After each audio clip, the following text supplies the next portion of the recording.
তাহলে আপনি সিস্টেম বের করেন, হুজুর আমার ছেলে খারাপও হবে না এবং আমার লেখাপড়াও হবে, এটার সিস্টেম কি? আলহামদুলিল্লাহ, যে সমস্ত বাবারা আসছেন তাদেরকে সমাধান দিয়ে দিছি। আমার দুলা ভাই, ওনার মেয়ে শরে বেকায়া পড়ে, বয়স হলো 14 বছর।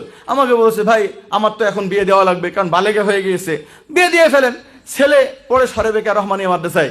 দেখছি, দেখার পরে হুজুর পছন্দ হয়েছে, তাহলে বিয়ে করে ফেলো। বাজার টাজার কিছু করে না, বিয়ের জন্য বাজার করা লাগবে কি জন্য? সারা জীবন তো দিবাই। তাল বেলে মানুষ দরকার কি? শ্বশুরকে বললাম 1 টাকাও জমা দিতে পারবে না, কয় লাগবে না, কোনো কিছুই লাগবে না। ও মাদ্রাসাতে গিয়েছে, 2জন বিয়ে করছে, 2 দিন থাকার পরে ও মাদ্রাসায়, 2জনই মাদ্রাসায় পড়ে। বৃহস্পতিবারে 2জন আসে, বাস 2জন এসে তাদের বাস কি বলেন ভালোবাসা সম্পর্ক যা আছে সবকিছু হয়। তারপরে আবার শনিবারে চলে যায়। মেয়ের বাপ বলছে যে অসুবিধা নাই, আমার মেয়ের কোনো খরচ দেওয়া লাগবে না, কারণ আমার মেয়ের যদি এখন খরচের কথা চিন্তা করতে চাই তাহলে পাওয়া যাবে হলো বুড়ো ধুড়ু।